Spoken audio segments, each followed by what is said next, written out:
Hey, Woody, I know you call me dad on the show because I'm the older, more responsible guy. But when we're left at the controls here, doesn't it kind of feel like we've snuck out with Dad's car while he's away? I mean, the guy who really anchors this show and keeps us in check is the real dad, no? Welcome to the InGoal Radio Podcast, episode 221, presented by the Hockey Shop, source for sports Langley, and thehockeyshop.com. I'm David Hutchison here once again, keeping Darren Millard's seat warm, along with the guy we all love to listen to, as he talks about the greatest position in the game with his almost endless insights. Pun intended. It's the one and only Kevin Woodley. How you doing today, Woody? I feel like this is another show where I'm just going to try and keep it brief to, disrupt my reputation as the guy who never stops talking. Where are we on the who's the real dad of the InGoal Radio podcast now? Well, I think, your point was well constructed at the beginning. And despite the fact that I know Darren would disagree and still continue to call you the father, and you are the father of InGoal, the creator of InGoal magazine. Co-creator. He's not here, so we're going to have to call Darren the old man today. He's the dad. Darren's daddy. Okay, listen. Draft. No, I didn't say daddy. I said dad. Okay, the draft's behind us. Development camps are over. And we're going to hear today from one goaltender who was at camp in Philadelphia. Can we really say that it's summer now, Woody?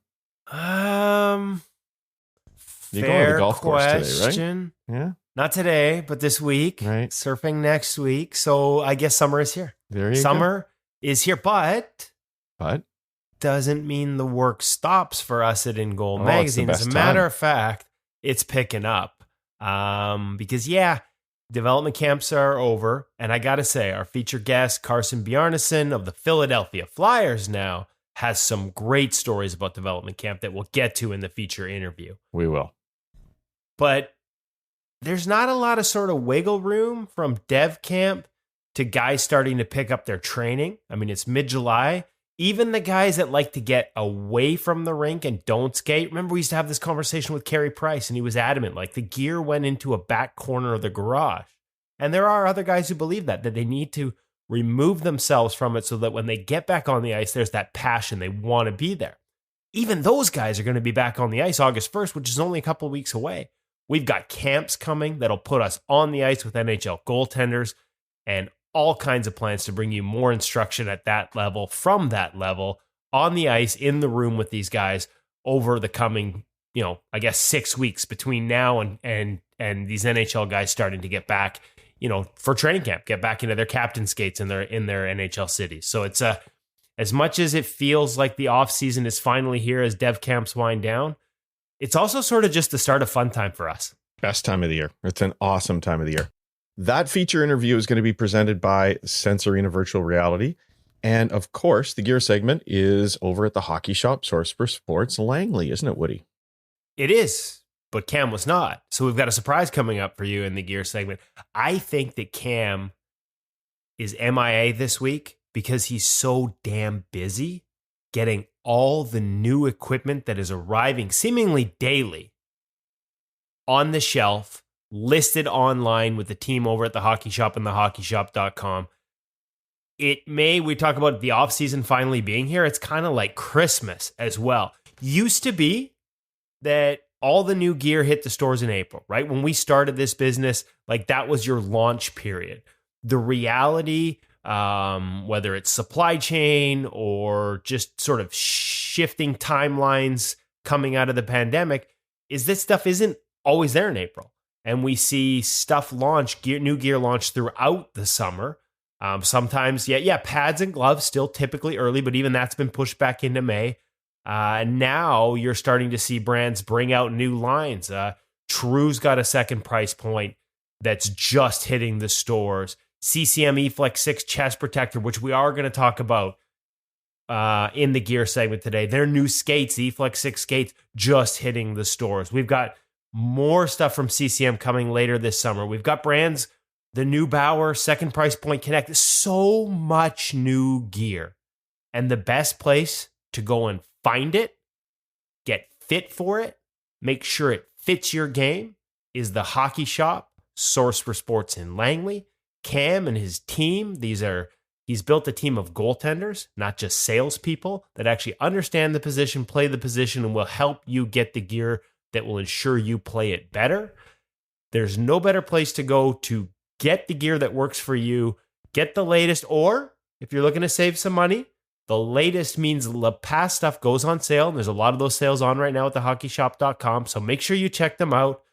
We'll continue to bring you videos of all the newest gear as we move forward this summer. But a lot of it's already on the shelves. We can't keep up. Cam can't keep up. He needed the week off to get everything restocked. Make sure you go check out what those new stocks look like at thehockeyshop.com. Or if you're like us and blessed to live in, we call it Goalie Utopia when you visit there in person. We kind of live in Shangri-La here in Vancouver. If you happen to be one of the lucky left coasters, make sure you go check it out in person.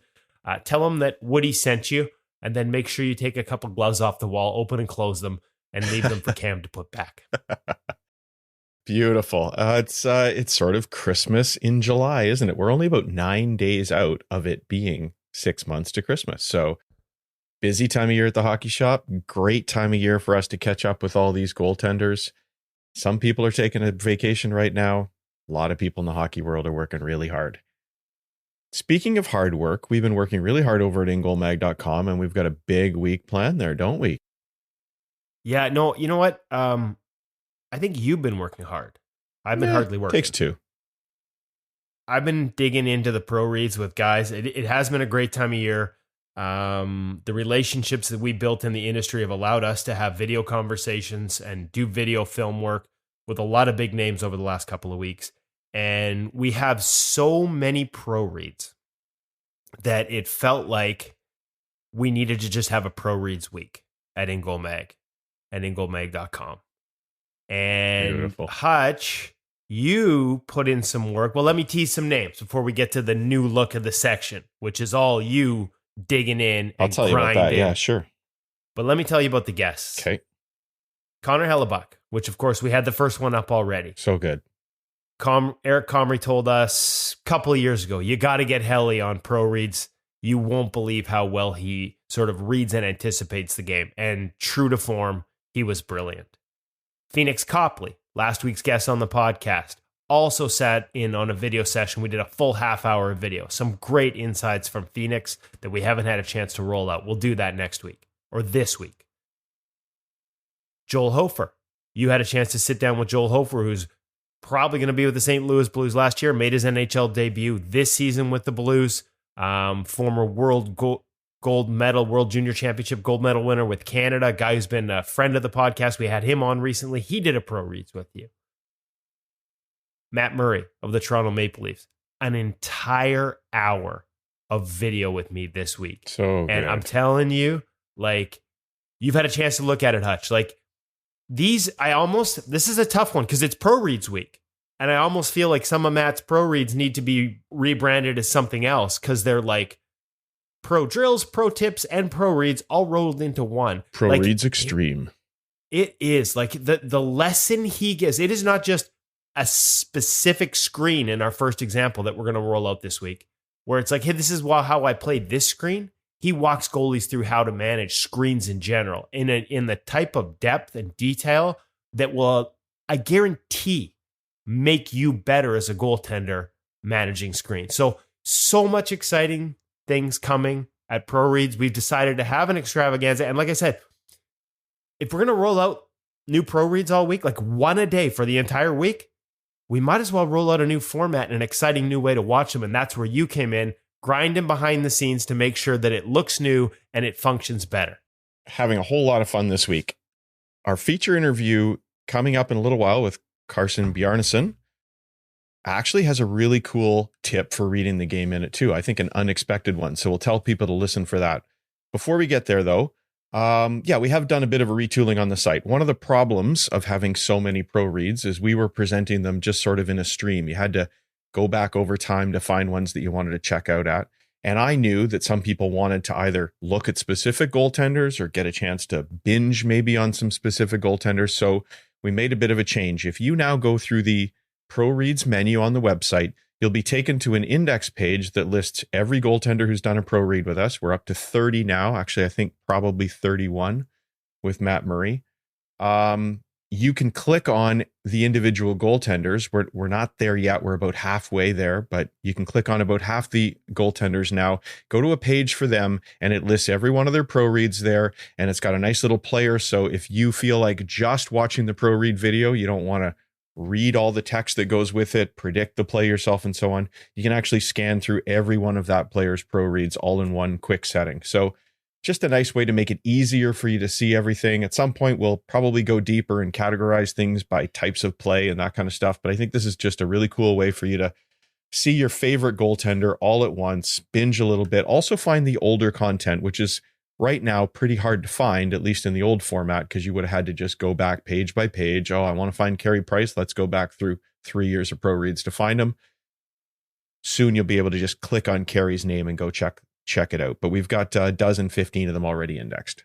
Yeah, nice. And I will say, you can always go to the search function and search Carey Price, and all the pro reads will come up. But as you said, Hutch, we have so much content up at ingoalmag.com. Like literally 180 pro reads, 180 videos of NHL goalies reviewing footage with us and walking us and you as a goaltender through their process, their thought process, their decision-making process.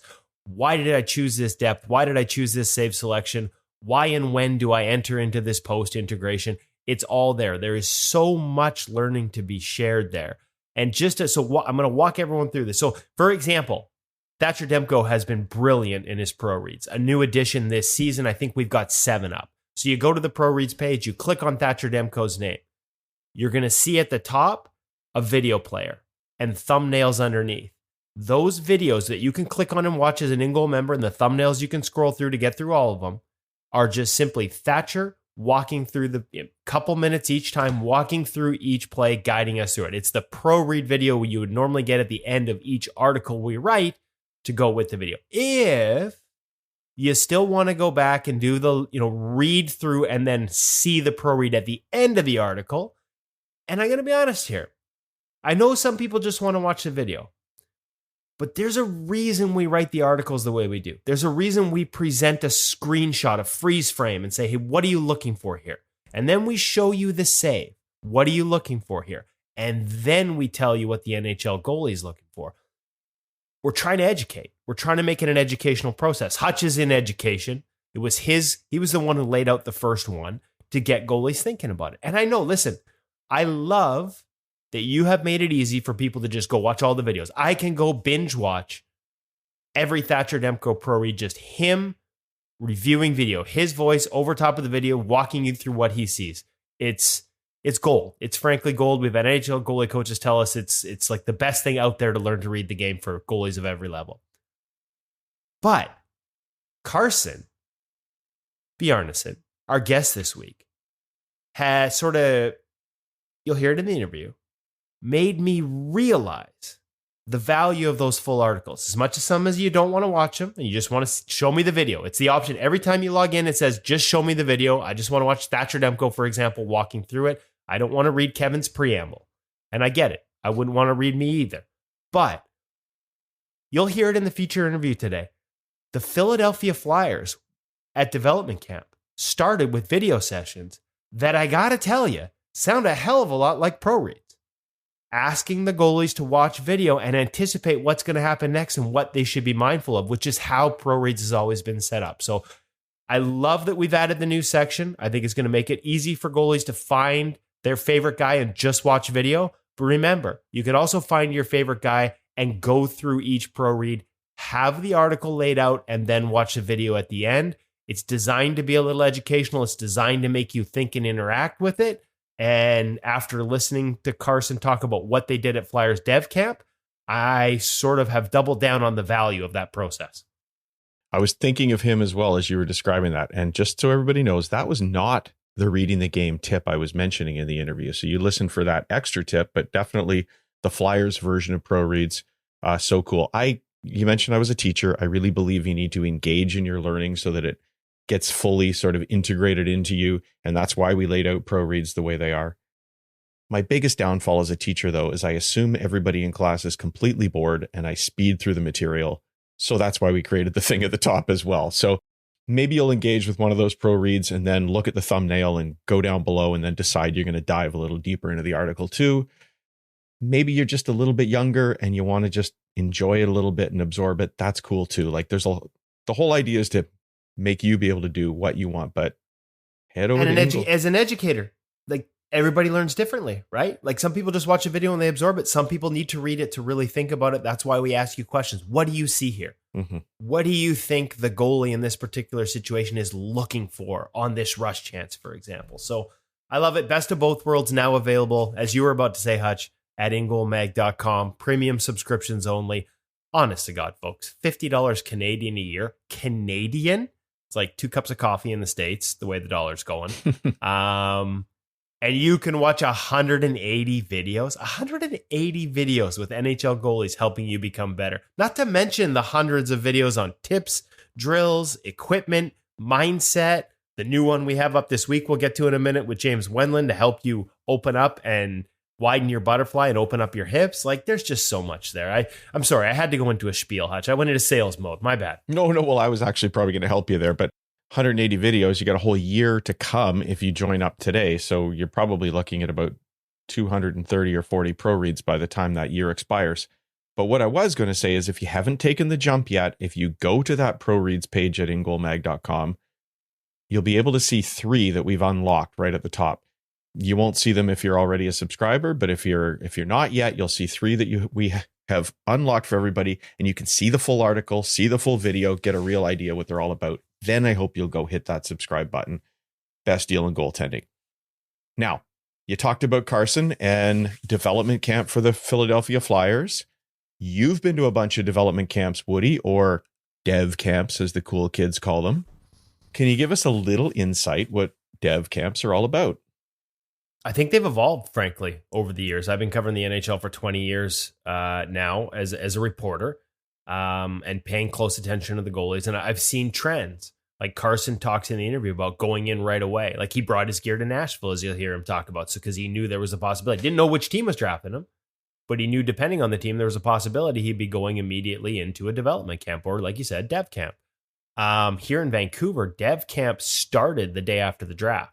Now, that's not because they knew they weren't going to pick a goaltender, and the Canucks didn't in this draft. But it's not just for the guys like Carson who have just been picked. It's also for prospects who are in the pool, who are already sort of with the team, maybe guys who were drafted in years past. And as you mentioned, it's a chance for them to look at undrafted prospects they might want to consider signing to a contract or just get a feel for them. So they invite undrafted players into these as well. So in Vancouver, the development camp for the players doesn't start for a couple days. The goalies have their own dev camp. 2 straight days of ice where it's in Clark. Marco Terranius was Curtis Sanford formerly, now Marco Terranius, the development coach, working with these guys. And it's basically just like a complete deep dive on how they play goal here, how they teach goal here, what they expect from them on and off the ice, but sort of systems. I don't know if that people think of systems as the players in front of the goalies, but goalie systems, how they execute here.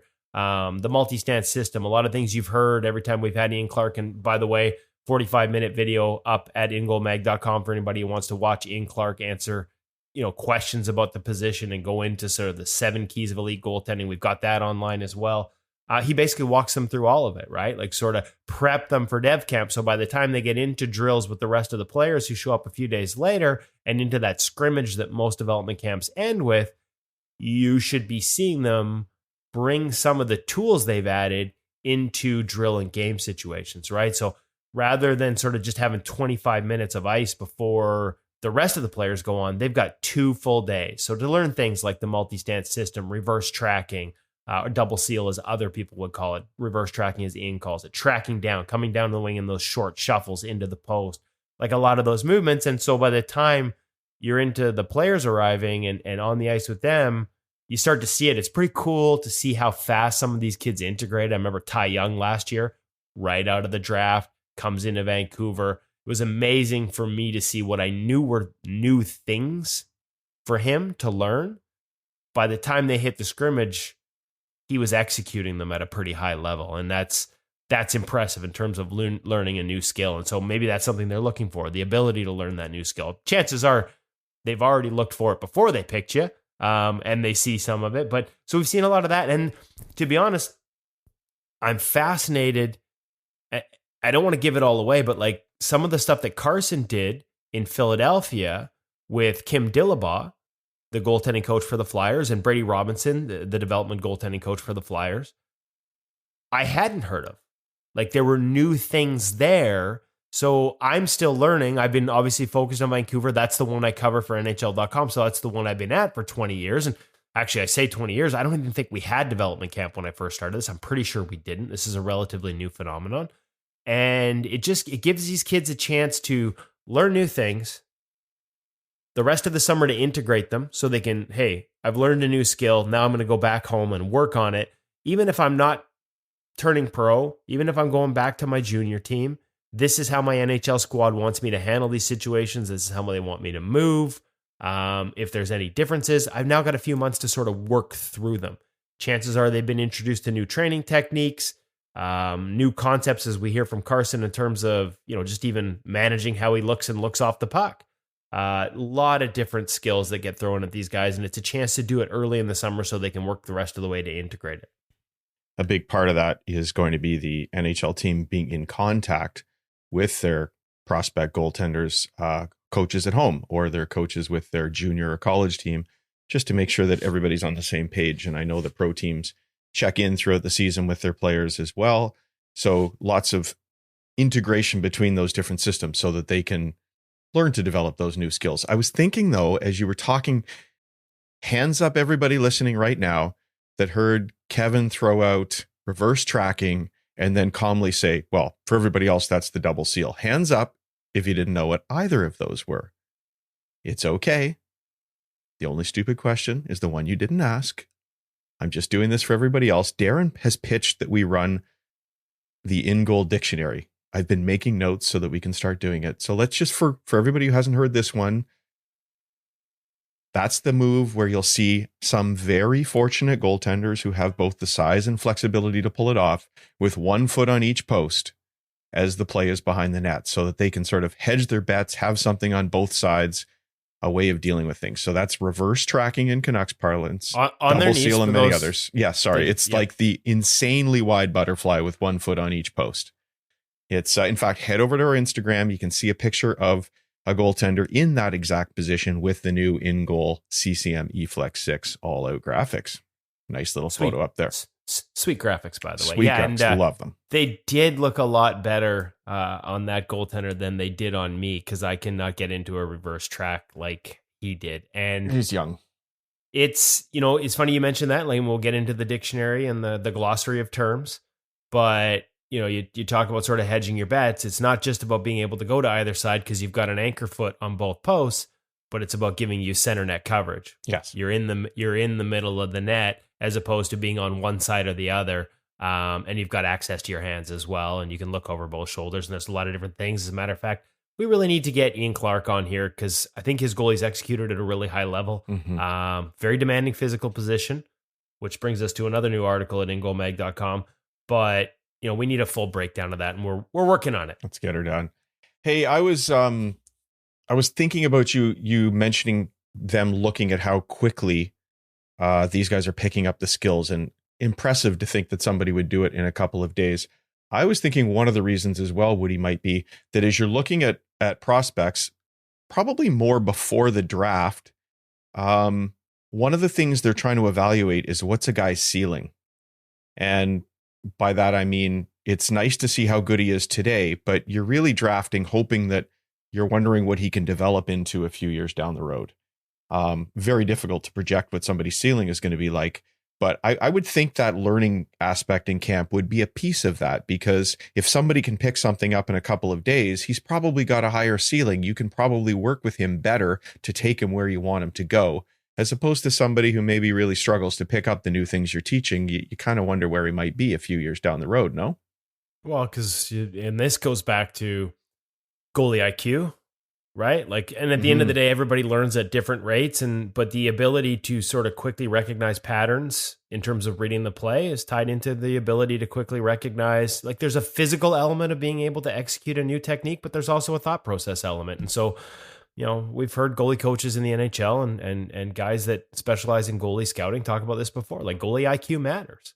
It's one of the essential skills you have to have. I would argue increasingly so as the game becomes so dynamic. Like, the ability to read it can be a real separating skill. And so the ability to sort of pick up on new concepts and think your way through things and how and if, which is a fair question at times, they would apply to your game, that's all part of it. Yeah, I've been chatting with a young man who used to live with us, our old billet, Cooper Black, played for the Nanaimo Clippers here and is now at Dartmouth. And last season he was at Calgary. He's an undersized goalie, he is undersized. Yeah, he is almost 6'9". Everybody measures him at 6'8". I put him up against the door frame here at home, and I can tell you it's a good 3/4 of an inch taller than the 6'8" as well. He was at one camp last year. Does that fit under a door frame? No, it was on the outside of the door frame, and I was on a chair. So just to be clear, incredible young man. Really love this kid. Really proud of him. And he was at 2 dev camps this year, Colorado's and Florida's. And if you would like to see what a 6'8", 9 goaltender looks like, you can head over to Florida's Twitter feed because there's a lot of stuff on there. He wasn't drafted. How often do we see an undrafted goalie at a camp? And what are teams looking for when they bring somebody in that they haven't drafted? Is it like the late developing diamond in the rough, or some of them just fodder for the shooters? What's the plan here? Well, you see I was going to say, the first answer is you see undrafted goal.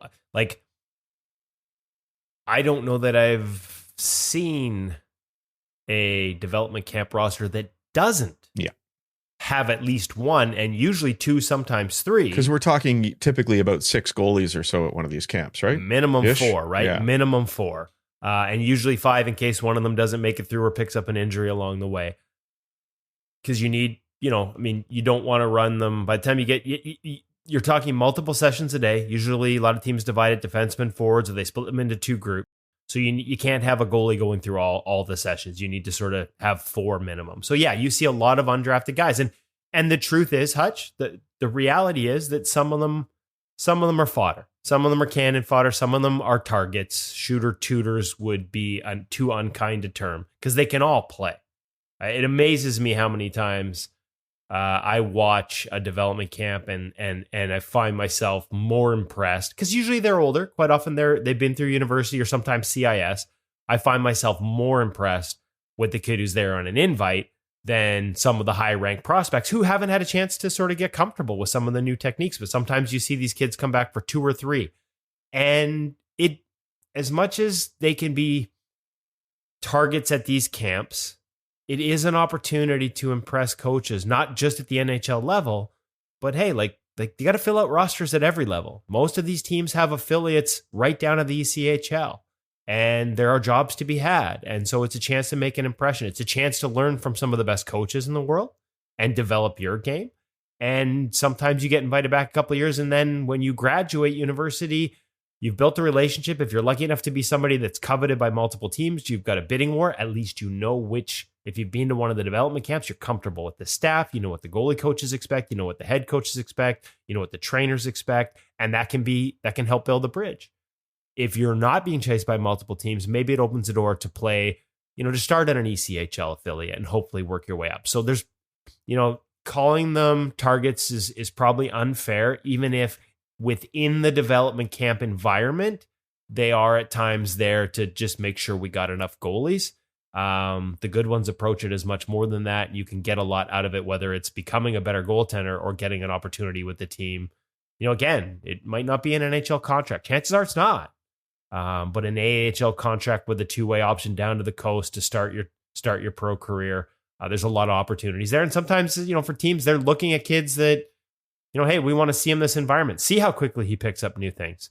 See what he looks like against, the best of the best that are a little younger than him. Like, does it translate when we've got a bunch of freewheeling, high skilled, high picks out there?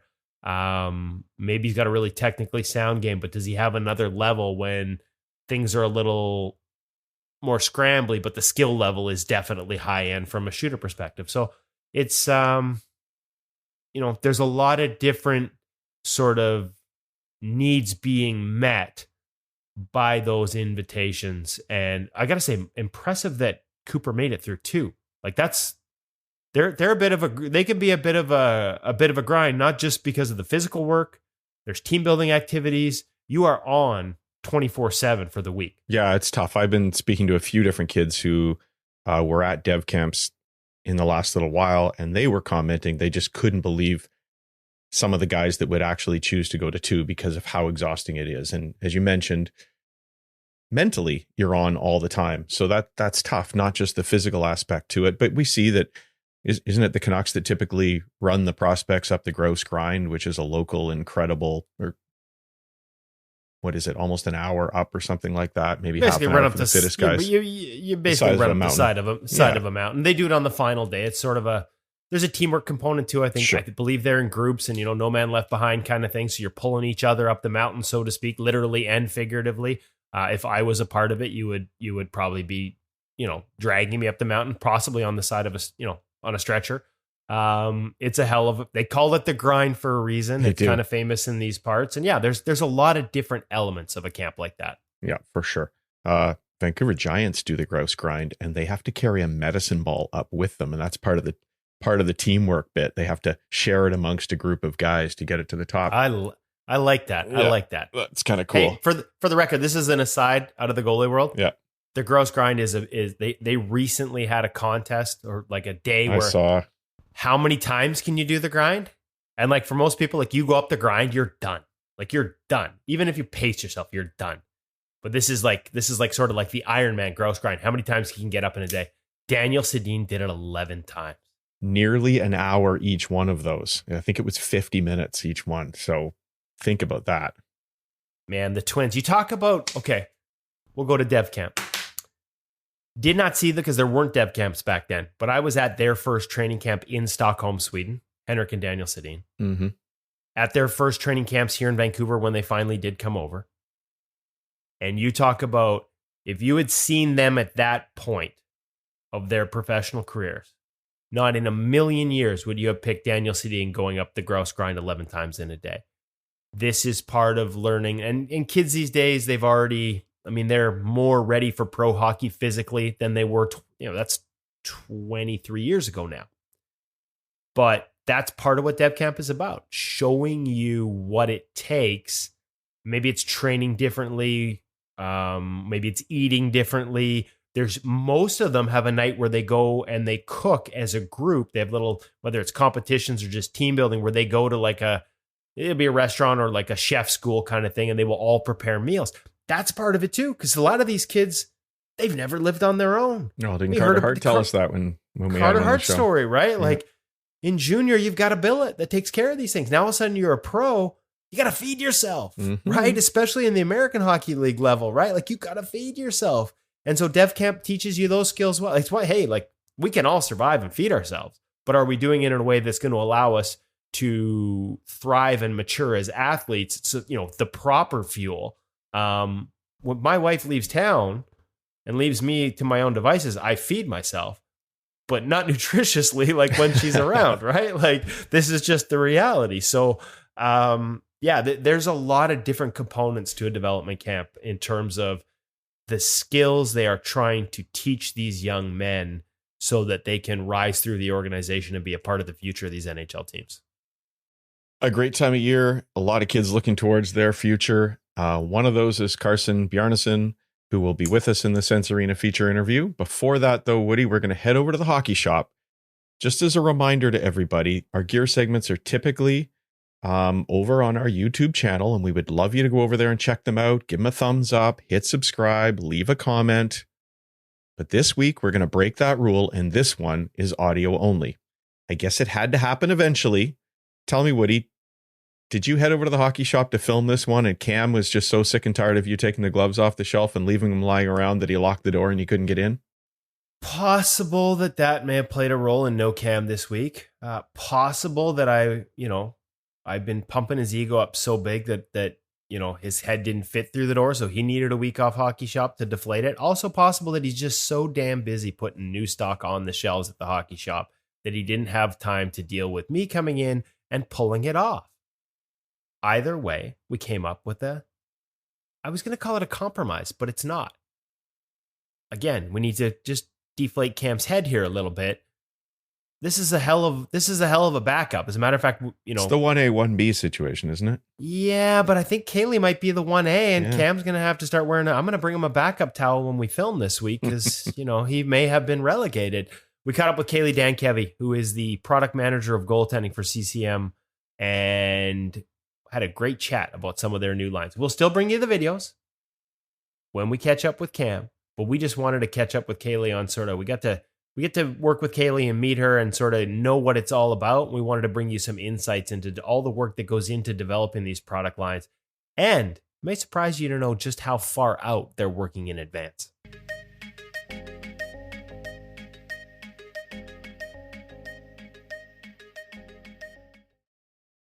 We're little calling an audible. Cam is MIA. I don't know how anybody with a head that big could actually go missing, but he's MIA this week. So we dialed up one of our favorites, Kaylie Dankevy, the product manager of goaltending for CCM Goalie, to fill in. So you're filling in his shoes, although I don't think I'd actually want anyone else to wear Cam's shoes. I figured we'd catch up with you, Kaylie, because it's perfect. The last time I saw you was at Tendy Fest with Cam, obviously hosting out here in Vancouver. And I guess first off, rather than dive right into product, what's the summer like? Because I've seen you. I know you've done some traveling. What's the summer like for a goalie product manager? What's the offseason look like? I know there really isn't actually one, but walk us through that. Well, first of all, if I'm filling in for Cam, I really should have thought ahead and brought my backup towel. I have it available here and I just totally missed opportunity to be wearing it. So my apologies to the InGoal fans. Backups, we're just not always on the ball as much as we should be. But exactly like you said, Kev, we definitely have a pretty busy summer because not only are we doing our regular planning for upcoming product design, for reference, right now we are looking at products and getting sampling done for 2025, but we're also doing a lot of the research and initial tech packs for 2026. So working through that with our design team, but then also trying to get around to as many of these big demo events as possible. You highlighted Tendy Fest, which is obviously one of my favorites. And then also stopping by at a few others across North America to just make sure that there's excitement and knowledge and a chance for as many goalies as possible to try out our new gear. Okay, so that's probably news to a lot of people. Not a shock to me because I've been through this process now. But behind the scenes, there's probably a lot of goalies that are like, hold on, did she just say 2025 and 2026? Like the product development line and what it takes to have everything in place to go. For example, most people are probably thinking, oh, she's working on 2024. Yeah, so I didn't even realize, but I skipped 24. But 24, in fact, is at that stage where we're ready. Like we're starting to show our pros. We have our pro customizer underway. I mean, I don't want to give away too much, but definitely well underway there. And really excited for 24. But in the meantime, our designers always have to be thinking ahead. So they're underway for 25. And from the research standpoint, I mean, Kev, you've highlighted our partnerships with Dalhousie, among others, the University of Ottawa, and then our internal performance lab. They're doing the research studies for 26 right now. So we work closely on guiding those procedures as well.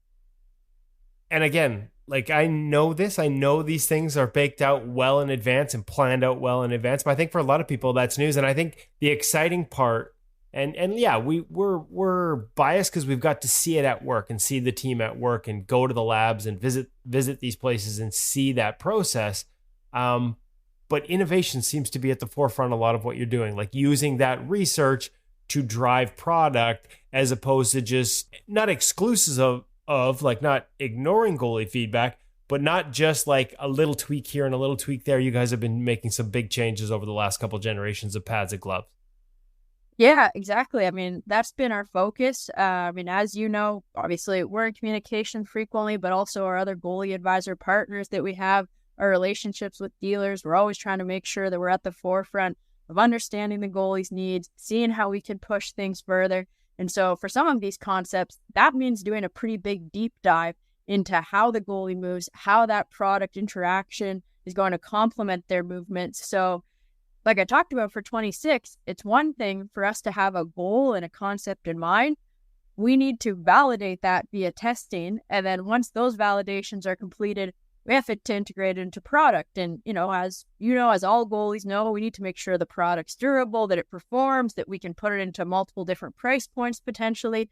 So there's a whole series of field testing and validation that needs to happen before we can even get anywhere close to launching these products. So yeah, we're summer 2023, but it's crazy to say 26 is going to be here, before we know it. So yeah, and it's really cool. It's really neat to think about it that way.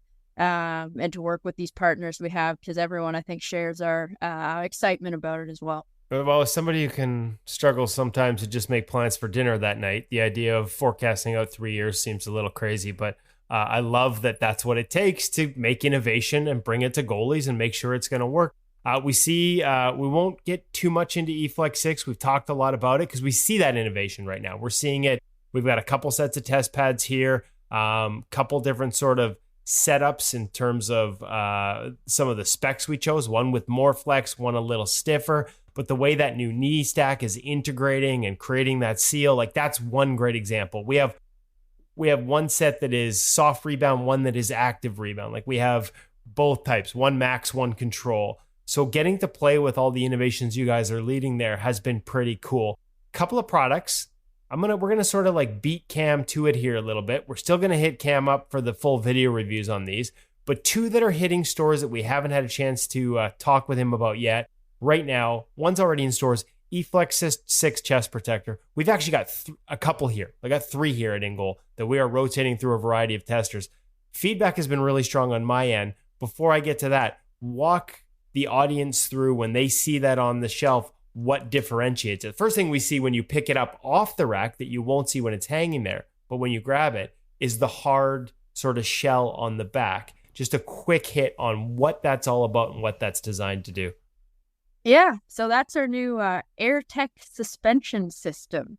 So it's actually a great product to talk about right now. And, Cam can give you the visuals. He can show it off. We'll put him in the, shooting lane, fire pucks at him, whatever. But from a development standpoint, it's a perfect example of something that started a while ago, a few years ago. So one of the concepts that we've been looking at collectively at CCM is how thermoregulation, basically body temperature regulation, impacts not only hockey players in general, but also more specifically goalies as well. So that's where we actually have a partnership with the University of Ottawa, and they've been doing extensive studies on athletes in relation to this. And then we were able to take it a step further.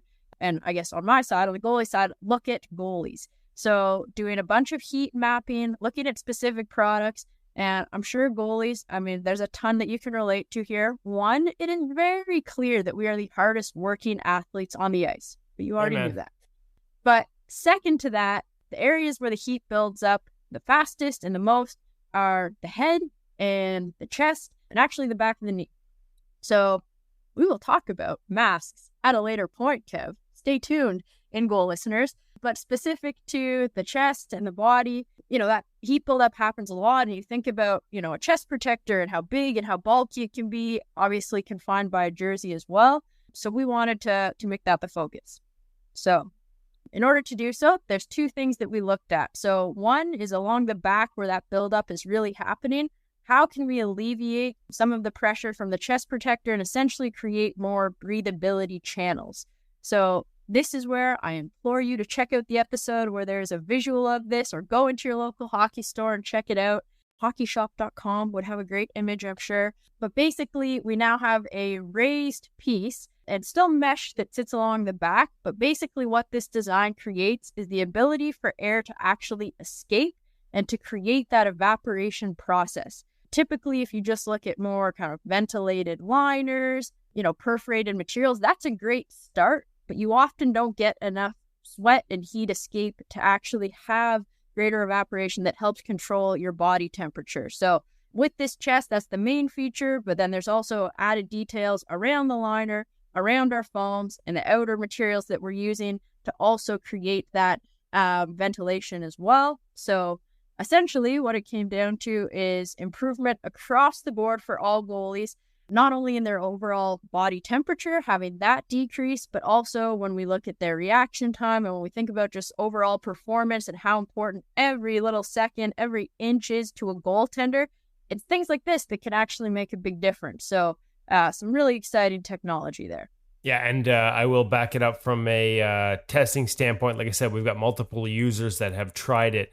Protection, mobility, love the way the elbow locks in now in this unit and way sort of keeps it in place. Right down to sort of the wrist straps improvements there that we've heard across the board from our testers. We'll get more into that with Cam, but really quick, wanted to switch gears, go to the feet, because this is a product we haven't had a chance to test. We do have one set here that we're getting initial feedback on, the new skate, the eFlex 6 skate. What jumps out, the ability to customize colors, the one-piece boot, and the tongue. I don't know that photos do enough justice. And when I was trying to think of this, how do I do justice to how soft this tongue feels? Photos don't really capture it, but it really is like it just it's really nice and soft.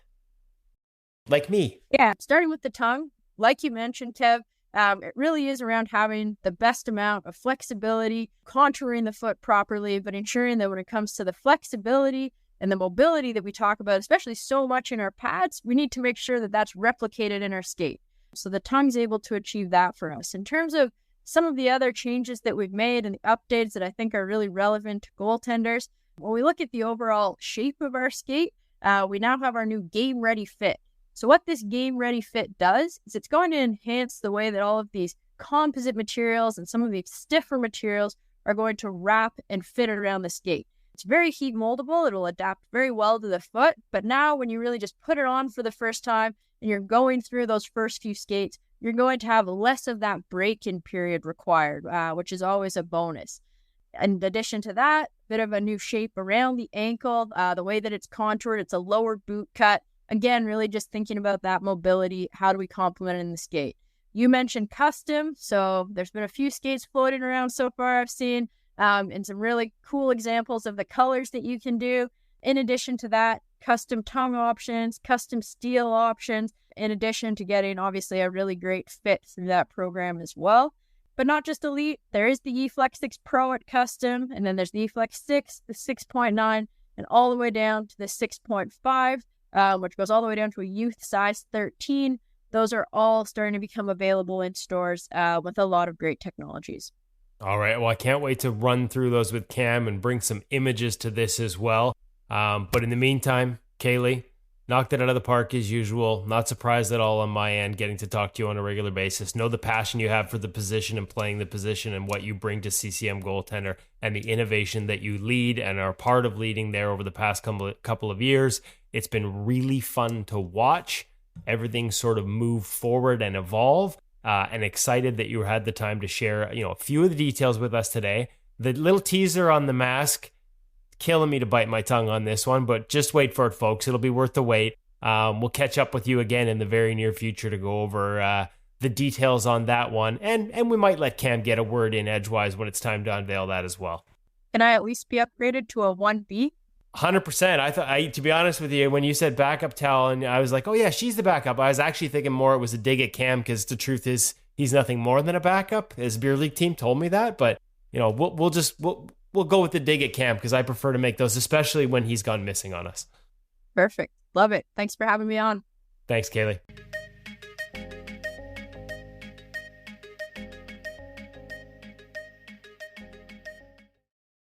Kaylie's fantastic. We're lucky to catch up with her at least once a month to talk about all that's going on in the industry and different developments and stuff.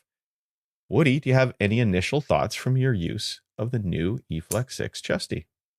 Well, she talked about thermoregulation, and it's been a little bit of a tough one to judge because they arrived and we're into summer hockey. Mm-hmm. So everything's hot. The ice is sloppy. Like it's just like I'm sweating by the time I tie up my skates. It's so warm in some of these rooms. And no, don't make any jokes about that's always the case. But I have noticed, like, the one thing, it's funny. I did a skate recently and there was a goalie coach and he saw it for the first time and he's an avid hiker. And he was talking about how he he's just sort of getting into it. So there were other hikers on a recent hike he did who had like specialized backpacks, and he just had a plain Joe backpack, and his plain Joe backpack was tight to his back all the way down the spine. And so no chance for the heat escape. And these people that are really into hiking, their backpack had a system that pushed the backpack away from their spine and created a gap for the heat to escape so they wouldn't sweat so much, which is kind of exactly what they've done. And Kaylie talked about it, thermodynamics and working with the University of Ottawa to study it. That's exactly what that new system creates in the eFlex 6 in terms of heat being able to escape. And so there have been times where I'm like everyone else is dying because of the heat because it's a summer skate. And I'm like, hey, this sort of just feels normal to me. So that's a good sign from that perspective. Other thoughts? I was at a skate recently where I had some apologies for some high heat that was sort of off the shoulder collarbone area. And I was like, don't worry about it. Didn't feel it. Was a little bit surprised to get the apology. Maybe I'm just not used to being apologized to. My beer league, they just hit me in the head and say tough crap. So, I mean, the protection on this is top notch. They've increased their use of D3O. They've got an air net system through the arms that I think helps it breathe. And one of my favorite things is it's almost like a player's elbow, sort of like the elbow cap, the elbow guard is almost like a player's one built into the arms. So I find that over time in past models and previous ones that didn't have this, that can get sloppy. But the way the elbow locks in and keeps you held in there, and then they've improved the wrist strap system as well. I just felt really connected through the arms, and the range of motion's been really good. So, I mean, lots of good things to say. We'll have a full review on it. The thermodynamic definitely jumps out. And I thought it was really cool to sort of hear, from this goalie coach, the hiking story. To me, it really resonated because, it just shows you quite often we're looking for ideas from other sports. We have, Bauer with the ski boots and the Connects, right? Like, what can we learn from other sports? And here's, as much as we might not think of hiking as a sport, anybody who does it at a higher level or does it like as a serious hobby, those things matter. And so to hear that the system that CCM's created with this chest protector sort of echoes something that we've seen at high levels of other activities, I think that's pretty cool. I love stuff like that. And the one downside initially is packing your bag. Because it's so big? Well, the hard plastic, because again, the system on the back over the shoulders is a hard plastic to initiate that air gap. And there's the one thing it's good they did, there's a ton of adjustability around the shoulders, floaters, and over the shoulders and how it fits over the shoulders. And that's important because of the rigidness of that back, but it doesn't lay flat in your bag anymore. So I used to be a guy who top of after everything else went in, organized in system, the chest protector would go in last with the arms sort of down the side and the front facing the top of the bag. With this one, because of that back, it was puffing up too much. So what I've turned it around. The chest protector now faces down, and that gap that's created by that plastic piece on the back of it, I now use that to insert other things like my laundry or whatever when I pack the bag on the way home, because it does. Otherwise, if you don't use that space that it creates in the bag, chances are you're running out of room when you go to do it up. So if you're going to be heading out hiking, you want a little bit of air gap for thermoregulation. I have an idea. I'm heading over this week, a couple of times to catch up with you. No, I am not putting the chest protector on and going on a hike with Pete. I think you are going to do the gross grind with the eFlex 6 chest protector on. It's going to be gold on social. We're going to show how great it is. Let's make it happen, Woody. If you've got somebody to carry me up to the points at which we are going to do the photos, I'm good. I thought you were going to suggest a hike with Pete Fry, and he likes to go barefoot, and there's no freaking way I'm doing that. But the grind, I might try. This is an idea. This is an idea I'm willing to entertain. Okay. Our Sensorina feature interview this week with Carson Bjarnason of the Brandon Wheat Kings is coming up shortly to highlight the fact that Sensorina lets you train anywhere you go on the road this summer. We're hosting a contest, Woody. We are. And we said we were hosting a contest last week, and we've been a little slow to get the photos up. We didn't promo it too hard, did we? Yeah. Well, it was kind of off the top of our heads. And then the problem became, I have these great photos using Sense Arena in exotic locations, but I couldn't find them. So I've needed a week to sort of get them all together. We've needed a plan a little bit, but it will be on our social media page in the coming weeks. We want to see where you use Sense Arena in the off season. That's the beauty, one of the many beauties of Sense Arena. Don't have ice, you can still train. Going on vacation, you can still train. Going to the cabin for a weekend, if you're blessed enough to have access to one, you can still train. You don't need ice. You don't need your gear. You can still train. And you can train right up to the level of NHL shooters. It's one of the many benefits of Sense Arena. We wanted to highlight it with some photos. So tag us on Instagram, tag us on Twitter, tag us on Threads. We're there too, with photos of you using Sense Arena training. Tag them too at Sense Arena. Photos of you using Sense Arena outside of your normal locations. It could be a cabin, it could be a lake, it could be the mountains. Can you do it in your car? I haven't tried that. Please not while you're driving. That would be a little difficult. For a guy who once punched the desk in his office and spilt coffee everywhere, I got so immersed in the Sense Arena environment, I'm thinking being able to see the road would be problematic. Headed somewhere in a motorhome for a week, and you've got Sense Arena, and you've got a few drills pre-downloaded that you can do without being connected to Wi-Fi, send us a photo of that, as long as you're not behind the wheel. We want to see where you use Sense Arena in the summers. We'll have some prizes that go with everybody that shares a photo, and we will share those ourselves on our social media. So become IG famous, as the kids say. Tag us in your posts using Sense Arena outside of where you normally would. Please do not use Sense Arena while driving a car. Please step at least 10 feet away from the campfire if you're going to use them on that camping trip. Oh, 100% I'm going in the fire. Especially if you are Woody. If you want to pick up Sense Arena so you can hop in on this contest, you can use the code IGM50 over at sensearena.com. But you know what? You don't even have to purchase Sense Arena to enter this, because they've got a free 10-day trial, so you can give it a go. Or frankly, if you just want to take a cool photo and you have a headset lying around, put the headset on, pretend you're using Sense Arena, and maybe that will get you in the mood that you really want to try it. Get creative. Darren wants to try it on the ice, so you could do it there. I know my son has always wanted to go to an outdoor rink on one of the most beautiful places in Canada, Lake Louise. Didn't work so well in July, but he could do it with Sense Arena, so that we've got a photo from Lake Louise that we'll throw up there. Jump in there, everybody. We would love to have you with this contest. Now, enough chatter. We thought with Darren not here, you and I might just be a little bit quieter, but we've kept her rolling really well, Woody. Dope. This week, you have a fantastic interview with a young goaltender just on the cusp of a pro career. And these are the ones that I think, I don't know, I say I love them all the most, but what I love about these ones is the young guys are so open. They're filled with optimism. They're just willing to share everything.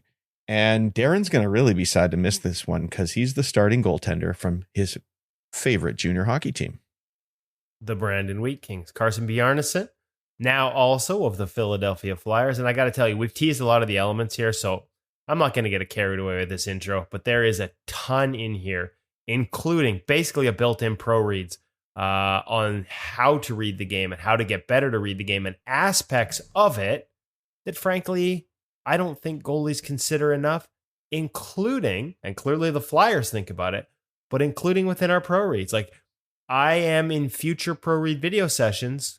You've seen me in the past ask about, okay, you took a look here. I'm going to get guys to identify when and where they think they can take looks, because it's such an important part of the game, and it's something that Carson teaches us a little bit about after having learned it himself from the Philadelphia Flyers. Just one part of many that make this a great interview. Thanks again to Carson for his time. Enjoy it, folks.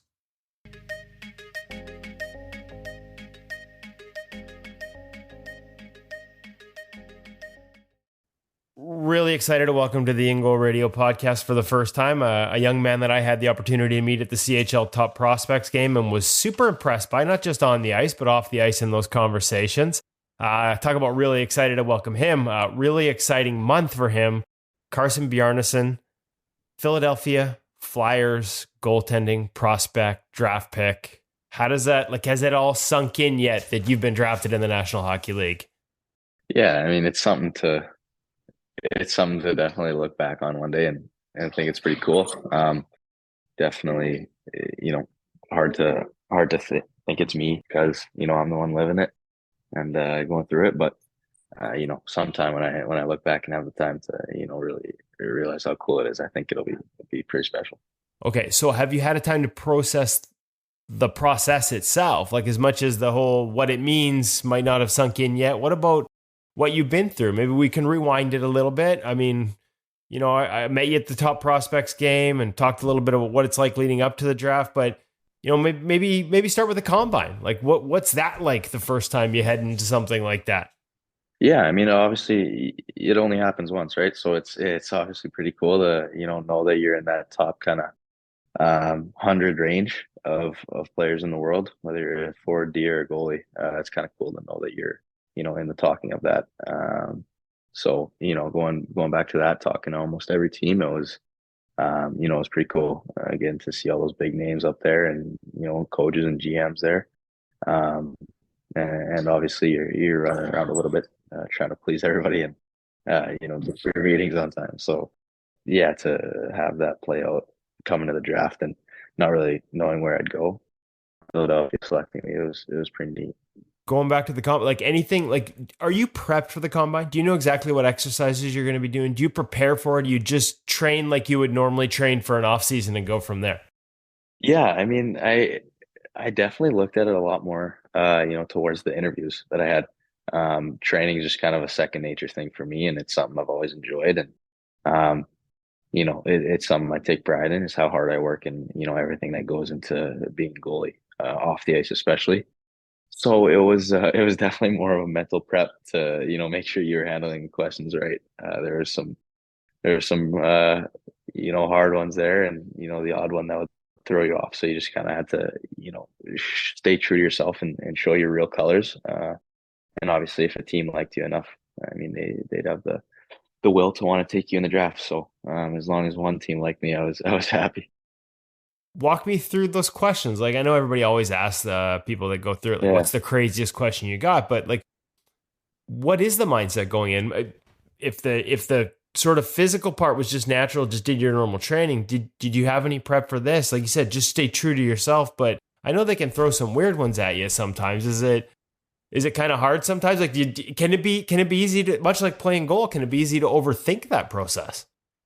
Yeah, for sure. I mean, and it's something that they have to do. It's a part of their job, right? You can't be on the ice and get rattled, just by something little happening. So they really try to get under your skin, not in the wrong way by saying anything too mean, but just questions like uh, off-putting questions where you don't know what to say and you say something and then they come back with, oh, this is how you feel about this then. Trying to flip the script and show a different light through the question that you did not think would, play out that way. So yeah, you have to be careful with what you say almost and be precautious on, how you come off. But I mean, if you're a good enough kid and you just stay true to yourself, you try have your best intentions, they usually let you off. Just with you did a good job, and we really like the way you are. So I thought I did that pretty well and portrayed myself as a laid back and humble kid. But I mean, everybody might have their different opinions, but it was something cool to go through for sure. Okay, Nashville draft itself. Had you been before to Nashville? No, never. Favorite part, other than being drafted, of course. It was a pretty electric city for sure. For some of my buddies, that did get drafted there and got to stay there. I was happy for them knowing that they'd have some fun there. It's an unbelievable city, definitely. Turned into a hockey city over the last couple of years, and it's something cool to be able to go back there someday, and it be where I got drafted and be able to play there. It'll be pretty sweet.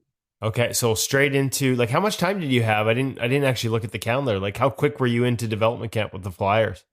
Yeah, so I was gone the next day. I flew out on the Friday and Wow.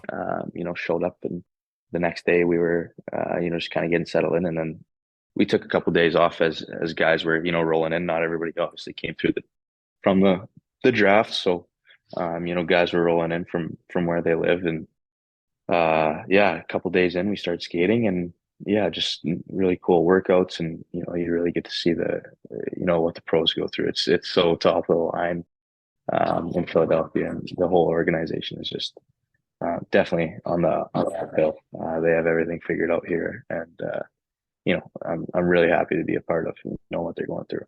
Okay, so did you take gear to Nashville knowing that development camp might be right around the corner? Like you hauled it all down there? Yeah, I did. It was my agent had just told me that something built right after, and a couple of guys had showed up with absolutely nothing. So I didn't want to be in that boat. So I brought everything, a couple sets of everything, and tried to stay minimal, but also, have enough just in case. And then, yeah, I got my bag shipped here from Nashville to Philly, and did my on ice, and yeah, it was pretty sweet.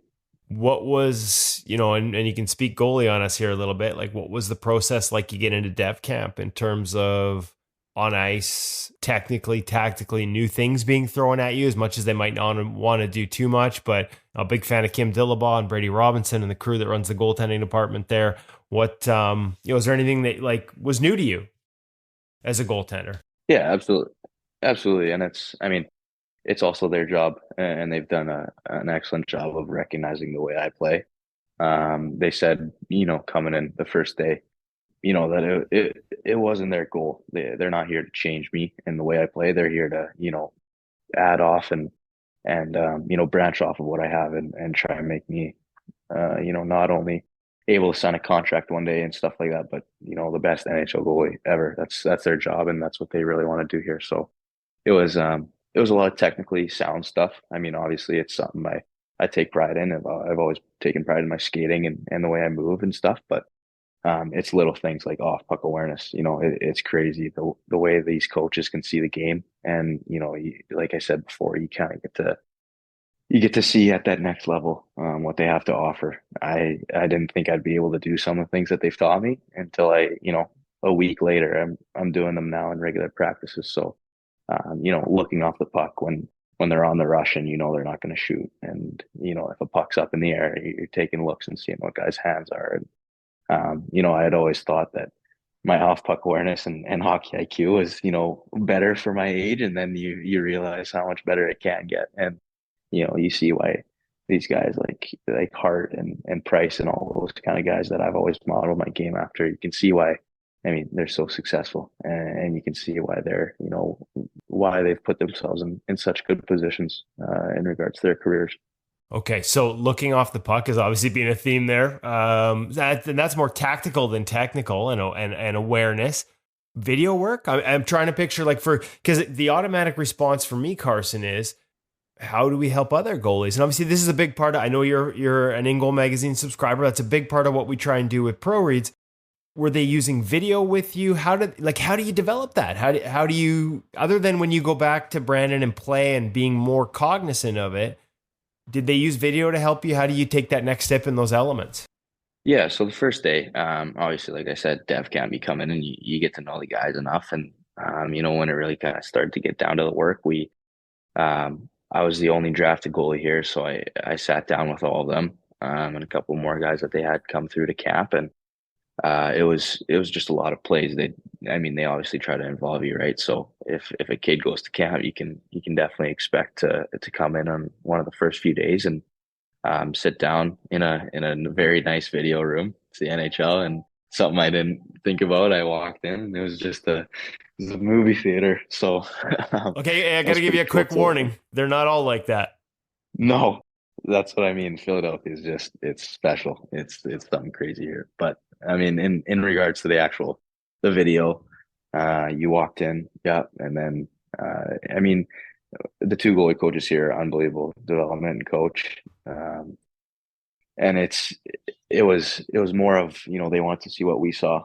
They wanted to see how we thought we kind of expressed what we saw in the play developing, and what it was heartsy, and there'd be a play developing and unwrapping, and then you'd kind of predict what was going to happen. And Billy would say, so what goes on from here? Like, what do you do now? And and I'd say like, well, that guy's offside threat is not on his one timer side, so he has time to look and stuff, and then you'd let the play, the clip play, and Hart would have his eyes, everywhere. He'd have his head turning back one way and his body was facing the other, and his recoveries were flawless. I mean, and it was crazy to, really watch in slow motion and him break it down to see that all these things that we've been working on the ice are literally the way Carter Hart plays and the way he sees the game. So, you try to translate that as much as you can in your own way, obviously. Like I said before, they're not there to change our game. They're there to add off of what we have, and we're obviously there for a reason because we have enough. But yeah, it was for me just a lot of off puck awareness, the tactical side of it, seeing the ice, and being able to beat the pass to give yourself more time to look, stuff like that. So like that was like I now I'm gonna have to text Dilly and be like, okay, so like this is like I feel like we've actually like Pro Reads actually has some value. I've always believed it has value, but this sounds like a lot what we try and do at Pro Reads to help goalies learn how to read the game, see how these guys at the elite level are seeing it. I'm this is pumping me up right now, Carson. I'm really excited about this. Yeah, no, I mean, and like I said before, I've subscribed to the channel since I would have been 13. And I said, Mom, I really need to look at this, and it's something it's always helped me. I mean, I love the gear and all, but then again, you got to take a step away and really realize that you got to help yourself and understand the game. But yeah, the way they were coaching me, and the way they saw the way I played, and yeah, I'm a laid back goalie, and try to have that stoicism to my game like all my role models. It's really important that I do get out of my comfort zone, challenge, and be able to get a little more aggressive, and see the way the players come off. Okay, so I got to ask one last one, and I'm sorry to keep pushing on this one, but you've got a thread that I got to pick at a little bit. When we talk about off ice awareness, because I really do believe reading the game is so important for kids. You've taken this massive step. You're coming off a great sort of rise through junior hockey. When to look off the puck? Is that something that they talk about? Like you talked about when the puck's in the air. Could you share a couple examples of, without giving away any secrets, hopefully, but like just a couple of examples of things you might have learned? Like, hey, like this is when I need to have a look so that I can have better on ice awareness. Where in the zone do you feel comfortable taking that look, and how has that changed after that experience at Dev Camp?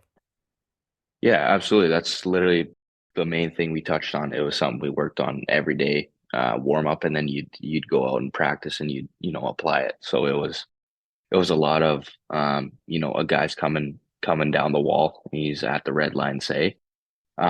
You take two looks immediately right from there as soon as you get your depth, and then from there it's you take your looks, and if he's not going to shoot, if he's on the wall contested by one of our D men, you take a look again, and you never know that backside threat could have opened up. You didn't think he was on his one timer side, and he is. And if the play is in the corner, and the puck is against the wall, it's something little that you can do is look off to the weak side threat. Everything we worked on looking back, the way we came from in the middle of our T push. It's stuff like that I didn't think I could do, and didn't think would be possible in the game. It was something you didn't know you could do. I'd be in the middle of my T push, and Dilly would say, you got to look back there, and I'd go like, I don't know if I can. Like that's something I've never done. I thought I had good off puck awareness, and then all of a sudden the game slows down. So if anything, if for a kid coming to try to make juniors or anything like that, if you are able to work on finding the right times, if a puck is in the middle of its pass, it's on the way to the other guy, and you take a look back as soon as you set your feet and beat the pass. That's the important part, right? Is beating the pass and setting yourself up well to do that. It'll change the game. It'll slow it down for you. And like I said, for beating the pass is the first thing, obviously. It's something that's important. But once you get that down pat, and you're a goalie, it's your job. You got to be fast. Once you get that down, from there it slows down. It's crazy, and it's something I'm really excited to apply to my game, and work with them moving forward. Okay, so I got to ask because you're clearly passionate about the position. Like you like to think about it. You're looking for tools in the toolbox. I'm gonna rewind big time here. Where'd this start? Where'd the love for the position start? Like, were you a goalie right out of the box, or did you come to it, from playing a different forward D, or how did this start? Yeah, it's something I've always kind of wondered too. It's not something I've always really known. I was a D-man all growing Okay, up and playing. I played D for a good few years before I made the switch to goalie. And yeah, I remember I was in the paw at my Alma, my dad's mom, at her house, lakefront at Clearwater Lake up north there. And I'd be in the bunk beds that she has, and I'd watch these Mika Kiprusoff highlights. It was just that guy. I loved the jerseys, and I just loved the way he played. I watched him and watched the game, and I was like, wow, like he's just so good at what he does, and he looks so cool. So yeah, I started drawing goalies when I was young, and just drawing them and seeing like, wow, like what kind of gear is that? Like, what is this? What is that? And yeah, like I'd throw myself in the net in the basement, and my brother and his buddy, Connor Buchanan, Bucky. I hope he hears this someday. They'd all shoot on me, and yeah, I'd get rattled if they racked up the score on me. But it was just the demand of it. I love the way that it made me learn how to control my emotions, and I love the way I naturally, got the poise from it that I didn't think I could have. You learn how to control yourself, but the way you move the hand eye and the foot eye and everything that goes to it, it just helped me in general. And it's something that I just stuck with. I really like the gear of it. I like the way that, I'd watch goalies. I like the way Price played, everything like that. It all just kind of added up to me wanting to prove that I was the right person to pursue this hard, hard job and the demand of it. I think you have to embrace the demand and how hard it is and the pressure that comes with it to be good at it. Yeah, absolutely. It's a privilege. I mean, you hear it all the time. Pressure is a privilege. I Yeah. remember uh, Jacob Fowler said that at the draft there about going to Montreal, and it's such a cliche quote, but it's so true. You got to really embrace what you have and the decisions you make. How old were you when down in the basement to make this decision and fall in love with Kipper? Because I'm trying to do the math in my head, and I mean I was blessed to cover Kipper for a number of years. Like, so what age are we talking here? It must have been 10. It must have been 10, 11, and then I really kind of started around 12 Playing and with got him. into it then. But yeah, it was around that age, 9, 10. Maybe even 8 was the first time I watched. But yeah, it was just nice to see something that I was really passionate about. I mean, I love drawing and everything like that, and that was all fine and dandy. But to something I could bring to life, it was cool to strap them on one day and be like, wow, like I could do this every day. Are there like booklets somewhere back home of like your drawings of all these goalies? Oh, for sure. Do you I still think do my almost yeah, the odd time I do now, but it's a nice little getaway for sure. It kind of distracts you, drawing in general, but there's definitely drawings laying around in a little booklet or my almost fridge. She'd hang them up on there and with the little magnets. Yeah, there's stuff everywhere, I'm sure. Kind of cool to think that like that you're on the path to have kids drawing pictures of you one day, hey? Yeah, I hope so. It'd be pretty cool to have that, but yeah, I mean, I'm still just trying to get my name out there, still trying to prove that I can, um, be the goalie the Flyers want me to be, and prove to them that they made the right choice. Gear. You talked about gear. I think it's innate. I mean, and I gotta say though, Carson, not everyone, like especially I'm an old man. You're this younger generation. Not everybody is as passionate as you seem to be about it. I do run into guys now that are just like, yeah, I wear whatever they give me. I've had it for the same number of years. I tell them not to change it. How in tune are you with your gear? What was your first set? Yeah, first set, it was an old set of RBK, is Roberto Luongo's, the all navy. That was my first set. And I got it from my dad picked it up for me. He was like, "Hey, I got something for you in the back of the truck." I was like, "Oh, what is it?" And I think he got it from eBay or something out of Brandon. So that was my first set. From there, I kind of worked my way into obviously Reebok RBK. I worked my way into the I say, Reebok. If I turn my camera here and point it up, there's a Yeah, Reebok P4 so that Roberto close to Luongo that. wore and Yeah, signed. So it's those models too. yeah, that, and then yeah, I got into the obviously the junior version. I was small, so the XLTs, Nice. Reebok, yeah, got those in red to match my Carberry Plainsman team, and then yeah, from there it would have been the CCM, my first ever custom set. I babysat for a couple summers to save up enough money, so I ordered myself some eFlex threes. Saw Price use those, and that's something I said I need to get. Obviously, you watch enough, you go, well, if I wear that, I'm gonna play like him. That's where the love for the way he played started for sure. That's where I really studied the way he was, and even off ice, like I've watched interviews and videos of him, just as he was as a person. It's somebody I've modeled everything after, and somebody I'm glad to have. He's an unbelievable goaltender, and his reputation as a person is just so high. And then, yeah, I guess moving on, I kind of went into the Bauer world, and um, I tried out the 2X Pros and then the Ultrasonics, and then yeah, I'm with CCM now. So going back to in junior hockey, first year I had my eFlex fives and eFlex fives again, and now we're into that eFlex six and hopefully seven soon. So yeah, I'm really in tune with my gear. It's somebody I toy around with a lot and just try to find what works best.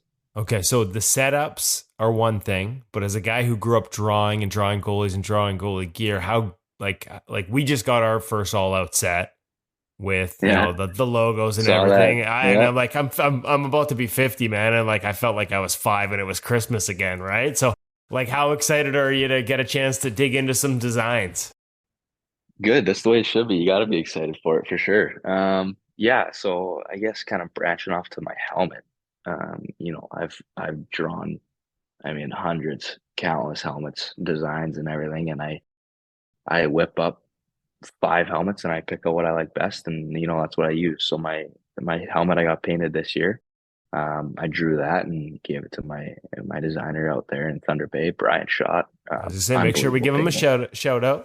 Absolutely unbelievable painter. I love his work. It's crazy. I see all the mass he does for people throughout, all of North America. It's everyone is unbelievable. So shot it over to him, and we keep in contact, and then he whipped it up, and it was exactly what I asked for. So it's nice to kind of have my own personal touch to that. Obviously, I drew the whole thing, so it's nice to have him and myself, kind of create and work in unison together with that. And then yeah, gear I draw it up, drew up 4 sets I think for the sets I wore this past year, and just came to a conclusion that I like the theme of it. I like the logo on the blocker and pads, and kind of the stitching they have, the obviously the all out graphic there. So yeah, it was pretty neat to have that, waffle blocker and the glove and everything. So working on something again this year coming up, and hopefully it'll. I mean, CCM does, they do a job. I'll tell you that. That's to say the least. They do a job. So excited to see what we have this year. Oh, we can't wait to see it. You don't start like from a goalie perspective, that's almost late, right? To make the switch. You talked about, well, there's 11 to around 12 before you're on the ice playing the position. You're from Carberry, Manitoba. I don't know what, sort of access you'd have. Like, is there a goalie coach in town that you work with? Like, how do you go from, like that's not a long lead time to the WHL. Where's Mhm. the technical development? How much ownership did you have to take of it yourself? Are there coaches along the way that we can give a shout out to? And so where did you start the technical journey? Because it's one thing to sort of fall in love and watch Mika and love the saves and the gear. It's another thing to be able to execute at the level you do now. Yeah, and that's. I mean, I was fortunate. My parents, they let me. They say find something you love and stick to it. And I did. It was something I always enjoyed, and yeah, I mean, they'd make unbelievable efforts to try to get me to a goalie school. We'd have a couple a year, and I'd go to maybe one or maybe two throughout a year. So, whether that be summer or Christmas, winter one at some point. But Nearby, or did you do some traveling and get some different voices? yeah, definitely some traveling. I mean, some camps were. hour and a half, and then the other ones would be 45 minutes, and some would come to Carberry. There'd be the odd one that did that. So I was lucky enough to have stuff, in obviously in reach and available. So and obviously that and in teamwork with my parents, them running me around and stuff with their busy lives. It was it was a perfect childhood for me. I mean, I can't look back and say they did anything wrong because I don't think they did. And I just obviously tried to make the most of the opportunity that I had. I obviously don't know how expensive they were and stuff. I just went out there and played. So, Yeah. really appreciative of what they did for me there. And, like I said, just tried to have fun in them and, also be the hardest working. Did you play other sports in the summer too? Yeah. So I played AAA ball with the Pembina Hills AAA baseball team there. I would have started around 13 and just ended playing a couple of years ago there, and have been playing the senior Carberry Royals team there. Lots of good names out there for sure. I love that team there. It's fun to practice. I still practice with them and stuff. So nice to be a part of that. And those kind of older guys, they give you a maturity level, obviously, and it's fun to just chat with them. And yeah, I played school volleyball, basketball, badminton. I did track and field, obviously, growing up. And then, yeah, just any sport I really could. It was important for me to kind of branch away. You talked a little bit about modeling your game, like talking about Carter, talking about Carey, the way they moved on and off the ice, but on the ice. How do you sort of see that? How you manifest itself? Like, did you do a lot of watching other goalies and trying to bring it into your game? Who helped you sort of, develop the efficiency that we see today that made you such a high draft pick, that made you such a highly touted prospect coming into this draft? Yeah, I mean, I feel like at some point it kind of clicked with me. I'd watched so much film and practice film, and watching that channel Sports 444 on Carey Price's practice, just literally everything I could find. I'd dig and dig and dig to see how they acted everywhere. And yeah, I just kind of came to my senses, and one day I think it might have clicked. And I tr obviously it's not something you should do, but I tried to look through the fans' eyes and see what I looked like. I wanted to try visualize what I looked like to them, and I wanted to visualize the fact that I didn't want them to know what I was feeling. I didn't want them to know whether I was upset, whether I was full of confidence, whether I was, happy about we just scored, or mad I just let in a goal. I had to keep that same demeanor and and poise and stoicism through the whole game. That's something I always have prided myself on, is the way I can keep my control on my emotions and keep a grasp of that. So that's something I think might have helped me. Obviously, it's I wouldn't recommend it. You got to stay in your own head and make sure you have yourself under control, and don't let what other people think get into your head. But it was something I just had thought about it long and hard enough to where it just kind of came to life. And I wanted to portray that I was always under control. Okay, so like obviously I know you've done some work with Pete Fry as well, who we've done some work with. When do you start with him, and how like you like you said, laid back? Sounds like it at sometimes somewhat purposely, like you're trying to maintain that sort of presence of calmness. Hype level, some of the things that we know Pete works on. Like, have you had to dial into like, hey, I've got to find a way to, now the puck's dropping, I'm ramped up. Like, you know what I mean? So walk us through sort of that experience, what that was like. Cause a lot of our audience will be familiar with some of Pete's concepts, having, been a part of our journey, him and us at InGoal. How'd you sort of fit that in with what you were doing, and how did that work? Yeah, I guess kind of dating back at 16 in the Western League, it was something I really took a lot of pride in, was how I looked in the way that I was calm, but I definitely overdid it sometimes. There was times where I was really laid back and probably could have wrapped it up and made sure I looked like I was ready to go. I was ready. It's just you do hear that, like, wow, that guy looks lazy, and you don't want to be that. But um, it was something I picked up definitely on through the summer, going to Holinka and stuff, kind of learning that I had to be ready.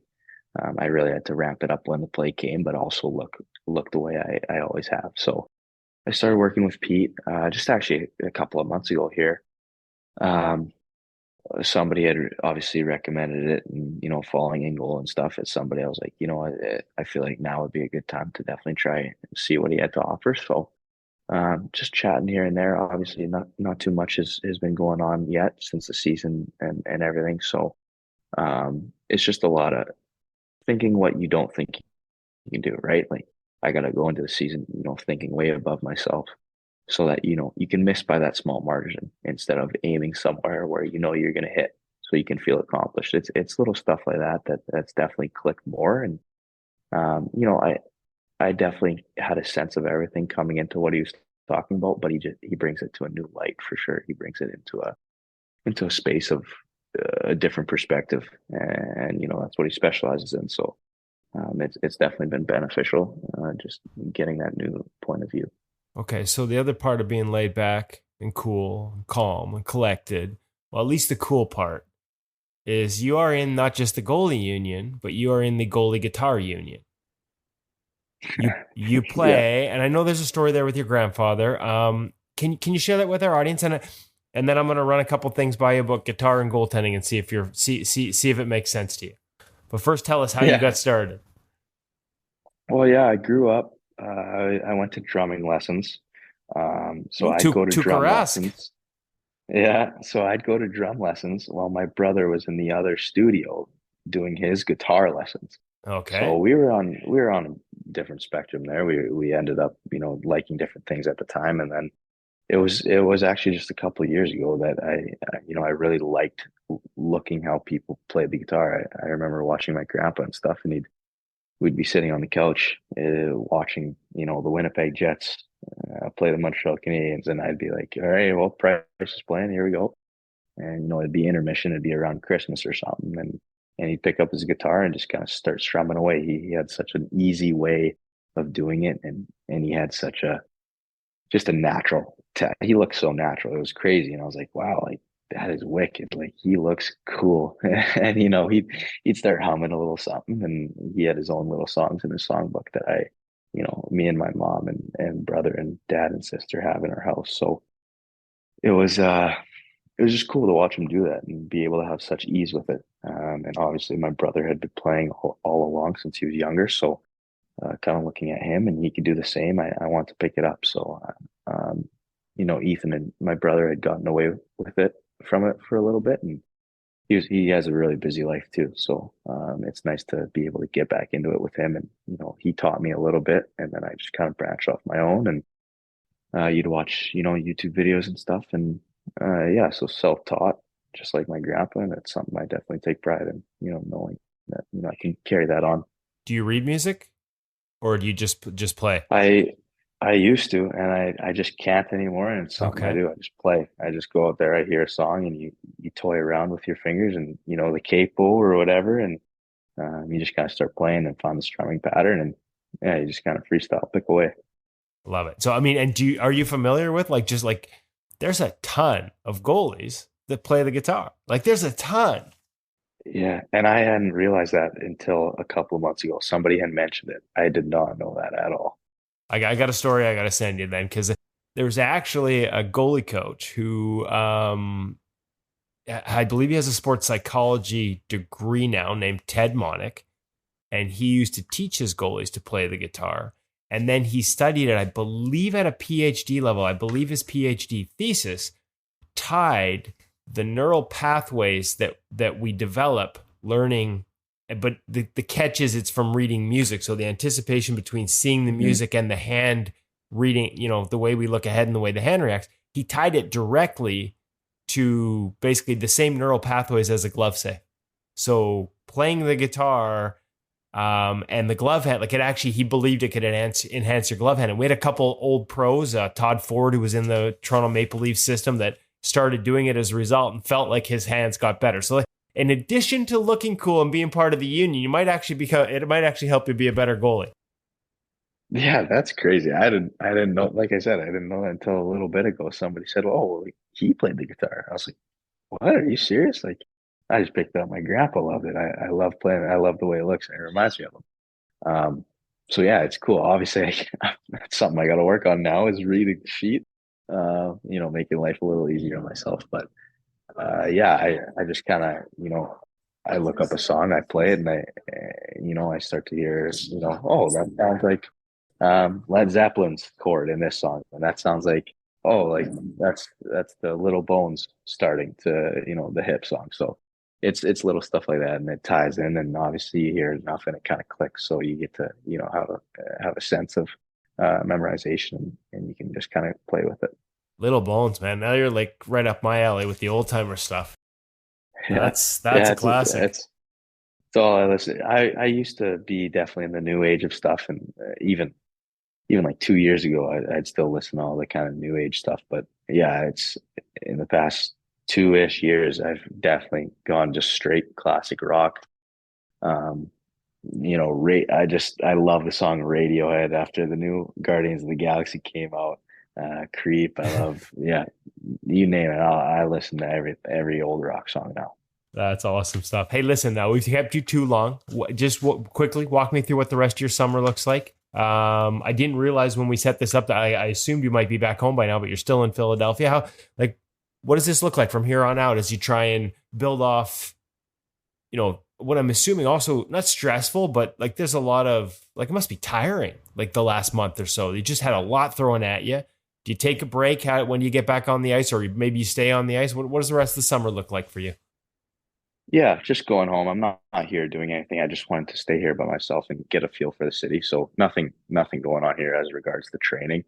But yeah, get home and yeah, just be able to get on the ice, apply what they told me, and just have that fresh start. Obviously, you got to take time off. So that's something my coaches have definitely praised to me and want me to do. So get back and really just get in the gym, get ready. Obviously, we got John Tortorella is our coach here in Philadelphia. So it's something I just want to get ready for. I want to prove to him that I'm ready at any point. And, obviously, I want to be an NHL goalie right now, and that may not be possible, but it's the mindset that I can be, and that I want to be, and I will be one day. So yeah, just get back, go back home here, and get on the ice as much as I can. And And then you're back. You have to go back to Philly for there's a prospects camp probably as well. Are you part of that before you head to, like, will that be yeah, the first? Yeah, I'll rookie be in camp. rookie camp. Yeah, Wheat Kings camp comes up first, so go to Wheat Kings camp, go to Philly, and then hopefully main camp comes along, and hopefully more stuff kind of ties into that. So just chipping away one day at a time, trying to make myself that 1% better, and just keep my head down. Work definitely doesn't stop here. It's just started, so I'm super excited for sure. Well, I don't know if he still does it in Philly, but he used to do it here in Vancouver. That 1 mile run to start training camp was definitely, and that was important for Torts, at least back here, because I remember how impressed he was with the way the Sedin twins did it. So there's the only thing I can offer. That's my preparatory advice for you. Had some great times with Torts here in Vancouver. Short time, but a good time. Carson, thank you so much for this. Really appreciate your time amidst a busy schedule. It means a lot to us that you made time for us, and just the best of luck the rest of the way in the summer. Look forward to catching up with you in the near future, and I've definitely got an article link to send you about the guitar and goaltending. Right on. I'm excited. No, thank you, Kevin, for having me on here, and obviously growing up subscribing to it and watching everything you do. It's pretty cool to finally get on here one time. So yeah, absolutely. Couldn't be more happy than doing this with you. Pleasure is mine. We'll talk soon.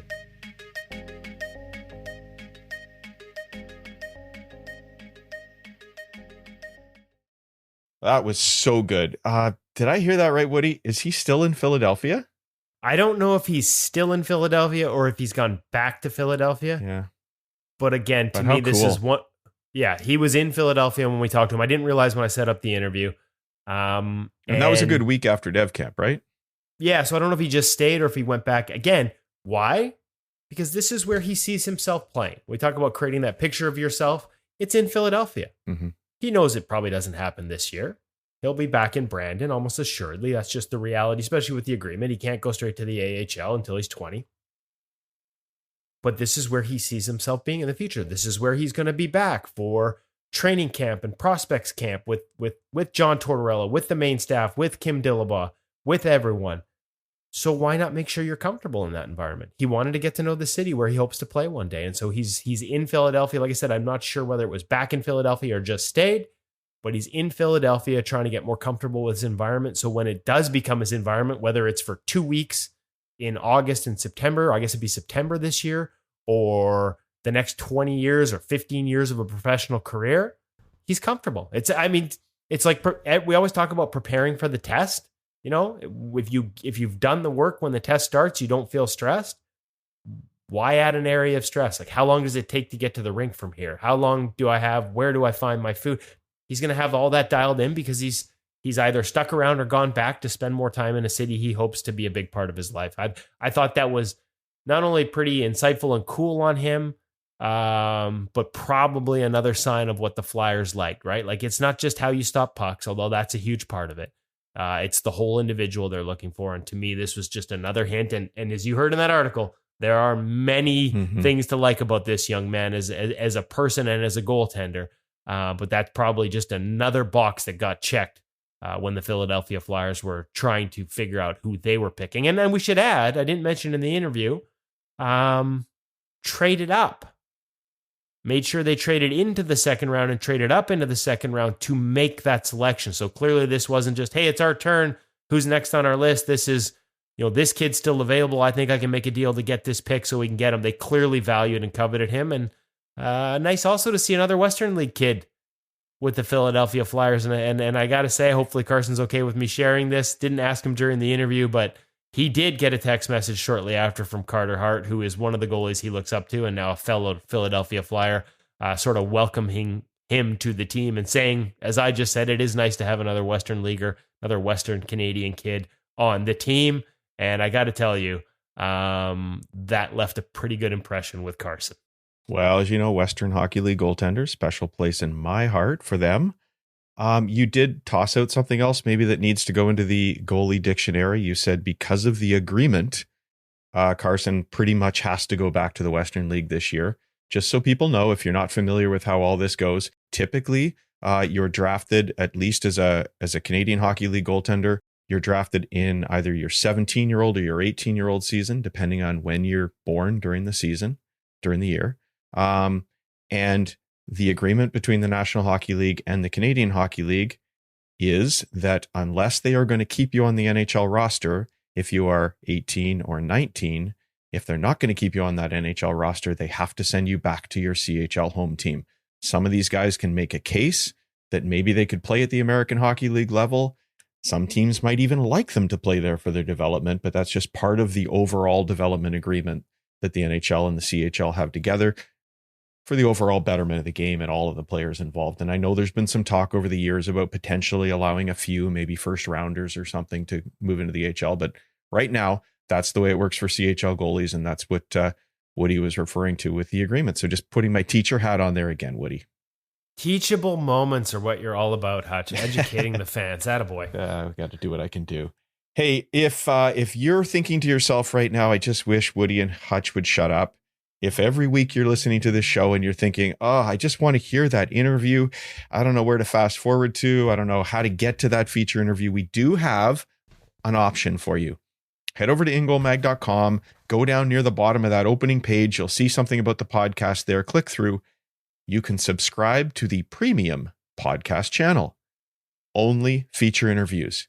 You just click on the next one and you just go straight to that interview. You'll hear Woody's voice saying, I'm so excited to welcome, and you get straight into the interview. So if you're a little tired of all the chit chat, or look, maybe, and I know we've had many people tell us, quite honestly, they go back and listen to these interviews over and over again. Or maybe you're on the road and you want to hear the back to back to back this summer as you're going maybe to your latest surf vacation if you're lucky like Woody. Maybe if your son or daughter is a goaltender and you're chasing them from rink to rink, you want to hear lots on the road. The feature interview premium podcast channel is a great way to do it because you just got straight to the interview. As you're going back to those old interviews, maybe the Roberto Luongo one from way back in episode 200, maybe you don't want to hear what's going on in the game 6 months ago or a year ago. You just want to cut straight to that interview. Premium podcast channel. Head over to InGoalMag.com and just slide down and find that InGoal Radio link, and you'll figure out how you can get involved there. It still works on your favorite podcast provider. Just a great way to check out all the content as quickly as possible. Yeah, no, basically you can pay to get rid of me. Well, not entirely because I do a lot of the interviews, but you can pay to get rid of my preamble and my verbal diarrhea. It's as you mentioned, Hutch, there are so many lessons in these, and there is value. If you're a new listener, if you've just discovered us, then like there are 219 other podcast editions that you think of the insights that Carson just shared. You can go back and listen and get those from some of the biggest names in the game. Marty Brodeur, Roberto Luongo, Henrik Lundqvist, 3 guys that have recently retired. But think of the wealth of knowledge. We have hour-long interviews with each of them as part of the InGoal Radio podcast archives. And, a lot of our preamble is sort of like we talked about development camp today. So it's sort of timely. We talk about trends around the game and things that we're seeing in the league. Well, you don't want to listen to us talking about like who's the Vezina favorite from 2 years ago, but you might want to listen to the interview that accompanied it. Speaking of Vezina Trophy, Linus Ullmark was a featured guest on the InGoal Radio podcast a couple of summers ago. Great way to go back and just listen to the interview. Save yourself listening to me because I know I wouldn't want to. 100%. Make sure you check it out. I love that we're actually getting people to pay just a tiny bit. It ain't much to not have to listen to my preamble. Even right now, I'm thinking, shut up, Woody. Well, we appreciate anybody that chooses to do that because it helps us put this show together, helps us bring more great content to you. It's an exciting time of year for us, but there's lots of travel involved, lots of hard work. Anything you can do to help out, such as joining the premium podcast channel or becoming an InGoal member, would be greatly appreciated. But I think it's time for us to shut up so we don't give people even more reason to want to find that. I got one more thing. Woody can't stop himself. No, sorry, I can't stop myself. Hop in. Darren Millard's back next week, and we got a great guest, Connor Ingram of the Arizona Coyotes. And if you think, like, again, Carson Bjarnason today. Another huge read the game moment in there. There are some awesome tidbits from Connor Ingram in there as well. Again, things I never thought of. Me too. And we're how many years into this? He's episode 221. Connor Ingram is our feature guest for 221. And I'd never heard of this as a tip before. It's just awesome.